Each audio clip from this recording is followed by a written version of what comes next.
Students, last लेक्चरमध्ये आपण monohybrid cross आणि डायहायब्रिड क्रॉस हे 2 पॉईंट बघितले होते. आज आपण मोनोहायब्रिड क्रॉस आणि डायहायब्रिड क्रॉसचा फिनोटायपिक रेशो आणि जेनोटायपिक रेशो व्यवस्थित बघूया. ठीक आहे. याच्या आधी तुम्हाला पुनेट स्क्वेअर म्हणजे काय, त्याच्यानंतर पुनेट स्क्वेअर कसा सॉल्व करायचा, किंवा पुनेट स्क्वेअरला आपण आणखी काय नाव दिले तर चेकर्स बोर्ड, हा चेकर्स बोर्ड कसा सॉल्व करायचा हे तुम्ही व्यवस्थित समजून घ्यायचं आहे. ठीक आहे.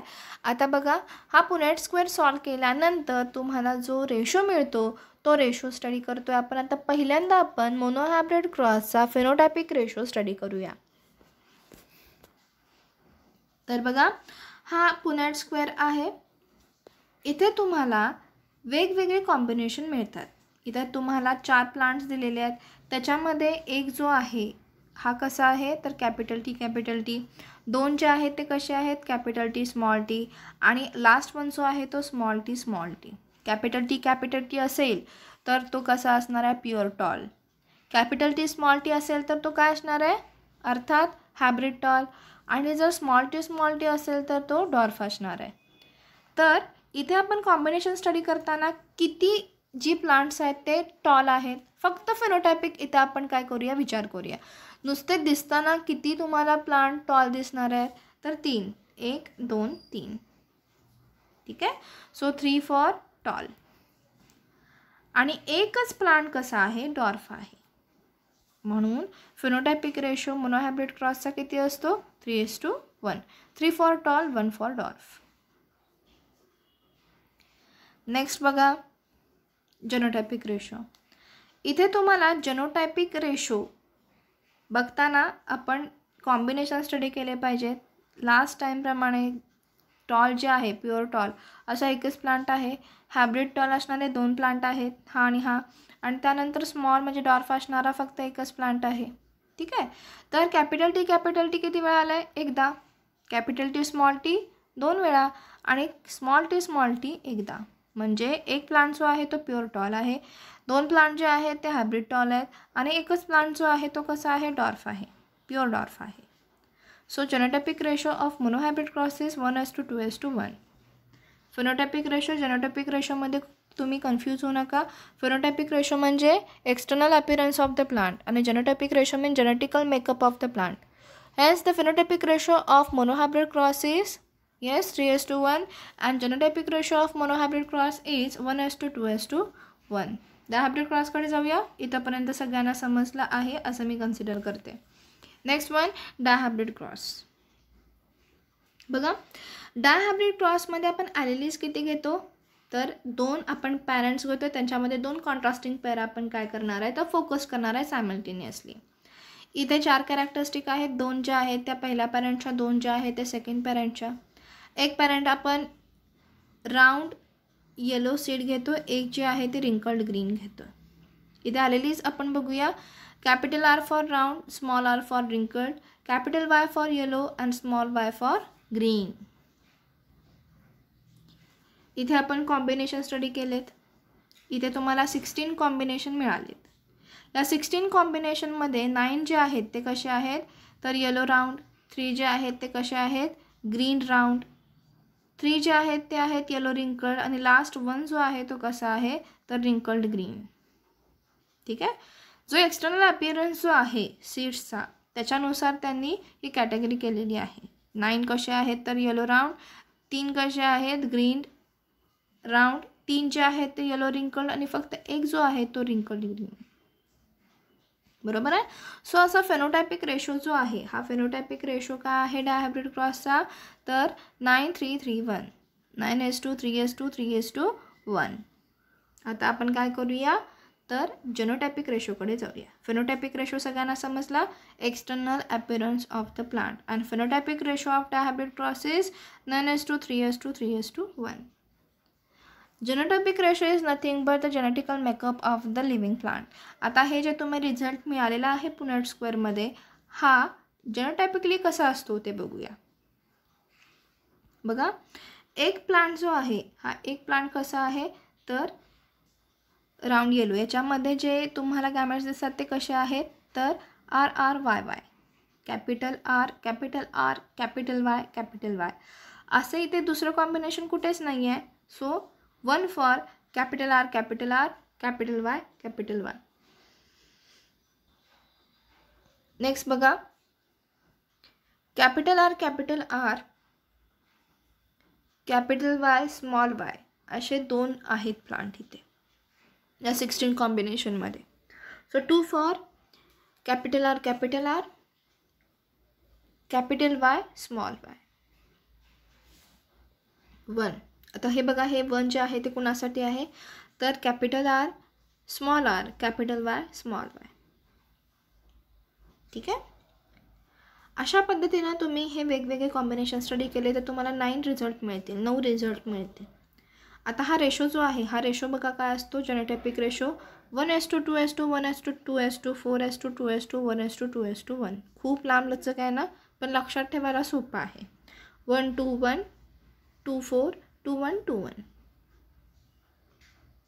आता मला सांगा, phenotypic ratio of dihybrid cross is 9:3:3:1 and genotypic ratio of dihybrid cross is 1:2:1:2:4:2:1:2:1.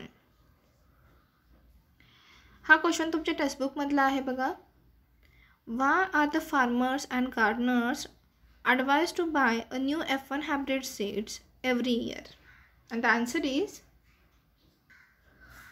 all of the hybrid seeds planted by the farmer will produce similar plants, while the seeds of the next generation from those hybrid will not show a desirable characteristic. ठीक आहे. जर तुम्ही एकसारखेच F1 जनरेशनचे प्लांटच्या seeds grow करत गेला तर तुम्हाला डिझायरेबल कॅरेक्टरिस्टिक असणारी एड मिळणार नाही, प्रोडक्शन तेवढं होणार नाही.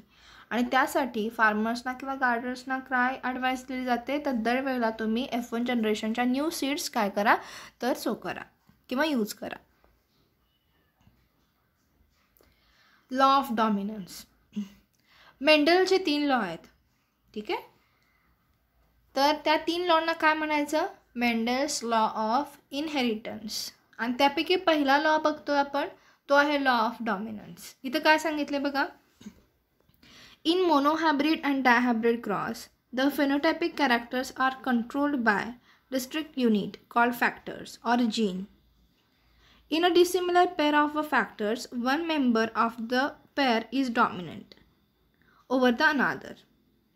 The law of dominance is used to explain the explanation of only one of the parental character of monohybrid cross in F1 and the expression of both in F2. ठीक आहे. तर law of डॉमिनन्समध्ये काय सांगितले बघा, monohybrid cross असो किंवा डायहायब्रिड cross असो, ज्या वेळेला आपण पॅरेंट्स कन्सिडर करतो त्यांच्यामध्ये जे फॅक्टर्स असतात किंवा जे जीन्स असतात त्यांना आपण काय म्हणतो, तर ॲलेलीज. या ॲलेलीजमध्ये जी पेअर असते त्याच्यापैकी एक जो आहे, एक मेंबर जो आहे त्या पेअरमधला तो डॉमिनंट असतो आणि एक जो आहे तो रिसेसिव्ह असतो.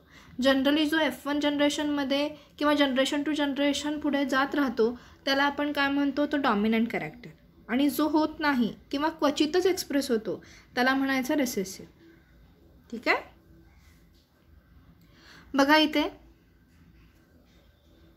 स्टेटमेंट दिलेलं आहे, when two homozygous individuals with one or more set of contrasting characters are crossed, the alleles that appear in F1 are dominant and those which are not appear in F1 are recessive.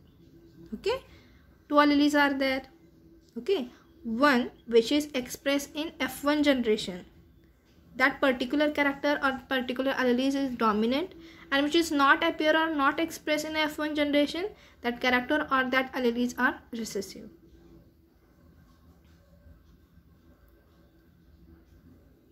इथे तुम्हाला एक छान diagram दाखवली आहे बघा. इथे fruits आहेत. ठीक आहे. बघा, हा एक पॅरेंट आहे, हा एक पॅरेंट आहे. ठीक आहे. या पॅरेंटचे जे alleles आहेत ते कसे आहेत, फॅक्टर जे आहेत ते कशाने डिनोट केले, तर कॅपिटल ए. येलोसाठी स्मॉल ए. F1 जनरेशनमध्ये ज्या वेळेला ह्या दोघांचे प्रोजेनी तुम्हाला मिळणार आहेत ते कसे असणार आहेत, ऑल आर हायब्रिड रेड. म्हणजे या प्रोजेनीमध्ये ह्या दोघांचे ॲलेलीज आहेत पण एक्सप्रेस होताना कोणती कॅरेक्टरिस्टिक एक्सप्रेस झाली, तर रेड. म्हणजे इथे रेड का आहे, तर डॉमिनंट आहे आणि येलो जो आहे तो कसा आहे, रेसेसिव्ह आहे. F1 जनरेशनमध्ये जेवढ्या कॅरेक्टरिस्टिक पुढे एक्सप्रेस होतील त्याला आपण काय म्हणतो तर डॉमिनंट, जे होत नाहीत ते रेसेसिव्ह. मग तुम्हाला स्टेटमेंट ऑफ लॉ ऑफ डॉमिनन्समध्ये काय सांगितलं आहे, Wien 2 or more homozygous individuals are there or the more contrasting characters are crossed, the alleles which is appear in F1 generation, it is a dominant, which is not, it is recessive. Law of segregation or law of purity of gametes. बघा इथं काय सांगितलं आहे, this law is based on the fact that the alleles do not show any blending or mixing and both the alleles or characters are recovered in such in F2 generation. One of these is not seen in F1 stage. During formation of gametes, these two factors obviously separate or segregate. Otherwise, recessive type will not appear in F2 generation. The gametes which are formed are always pure for a particular character or trait. A gametes may carry either dominant or recessive factor but not both. This is why it is also called as law of purity of gametes. ठीक आहे. इथे काय सांगितलं आहे बघा, F1 किंवा F2 जनरेशनमध्ये तुम्हाला जेवढा सगळे रिझल्ट मिळतात त्याच्यामध्ये काही हायब्रिड असतात तर काही प्युअर असतात.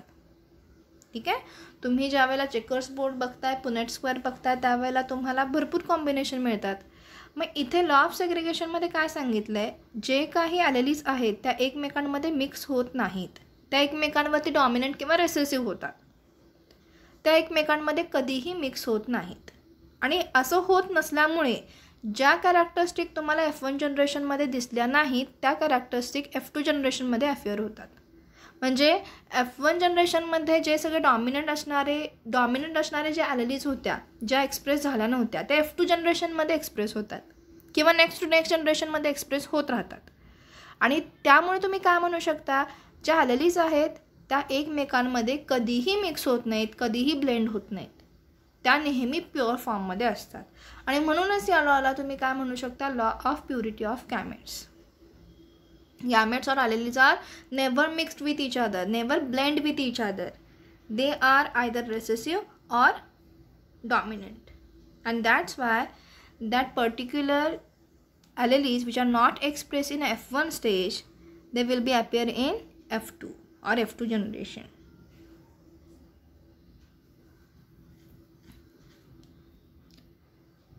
बघा, statement of law of segregation.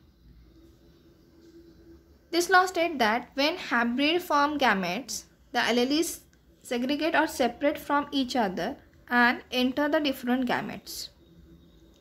The gametes form the pure in that they carry only one allele, each dominant or recessive. Hence, this law is also called or described as law of purity of gametes. ठीक आहे. फक्त इथे एकच गोष्ट लक्षात ठेवायची, gametes or alleles are never mixed with each other. They are always in a pure form. Or alleles separate or segregate from each other during gamete formation. हे alleles जे आहेत ते केव्हा सेपरेट होतात एकमेकांपासून, तर ज्या वेळेला गॅमेट फॉर्म होत असतात किंवा फ्यूज होत असतात त्यावेळेला.